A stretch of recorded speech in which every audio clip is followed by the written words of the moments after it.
যখন দুনিয়া জুড়ে যুদ্ধ, পরমাণু ও কূটনীতির হিসেব নিকেশে উত্তেজনার পারদ চড়ে যাচ্ছে, তখন ইরানের পক্ষ থেকে শোনা গেল একদম স্পষ্ট ও সংযত এক কণ্ঠস্বর। যুক্তরাষ্ট্রের সঙ্গে কোনো আলোচনা নয়। এই বার্তায় একদিকে যেমন কূটনৈতিক দ্বার বন্ধ রাখার ঘোষণা, অন্যদিকে আছে নিজস্ব জাতীয় স্বার্থকে রক্ষার এক শক্তিশালী প্রতিজ্ঞা। যুদ্ধবিধ্বস্ত ইরান বারবার প্রমাণ করছে তারা মাথা নিচু করে নয়, মাথা উঁচু করে বিশ্বমঞ্চে হাঁটতে চায়।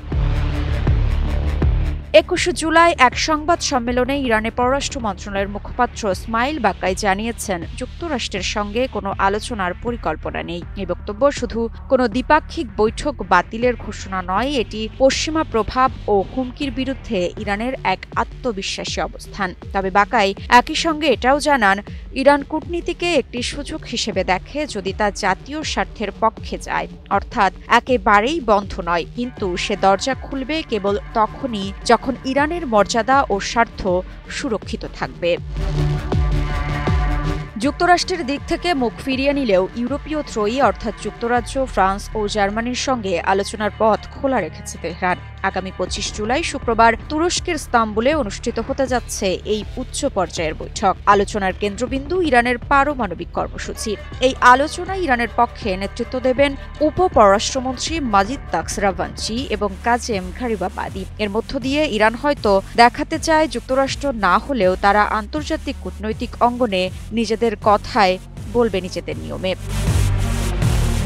ইসরায়েল ইরান যুদ্ধের অভিঘাতে ইরানের বহু পারমাণবিক স্থাপনায় ক্ষতিগ্রস্ত হয়েছে, তবু পিছু হটার নাম নেই। পররাষ্ট্রমন্ত্রী আব্বাস আরাকচি সরাসরি জানিয়ে দিয়েছেন, হ্যাঁ, ক্ষতি গুরুতর, কিন্তু সমৃদ্ধকরণ কর্মসূচি আমরা ছেড়ে দিতে পারি না। এটি আমাদের বিজ্ঞানীদের অর্জন এবং এখন এটি আমাদের জাতীয় গৌরবের প্রশ্ন। এই বক্তব্য কেবল প্রতিরোধের বার্তা নয়, এটি এক বিজ্ঞান ভিত্তিক জাতি হিসেবে আত্মপরিচয়ের ঘোষণা।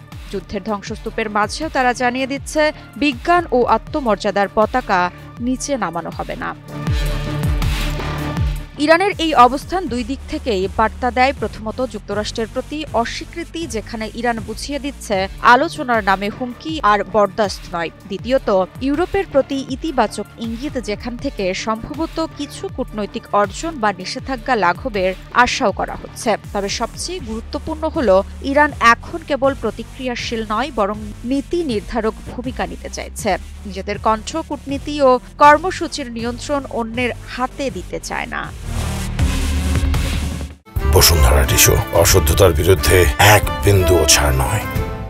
ইরান যেন আজ দাঁড়িয়ে আছে একটা অদৃশ্য সীমারেখায়, যেখানে যুদ্ধ ও শান্তি, আলোচনার টেবিল আর রণক্ষেত্র দুটোই হাতছানি দিচ্ছে। তবে একটি ব্যাপার নিশ্চিত, তেহরান নিজের গতি নিজেই নির্ধারণ করতে চায়। এখন দেখার বিষয়, বিশ্ব কতটা প্রস্তুত ইরানের এই নতুন ছন্দে তাল মেলাতে।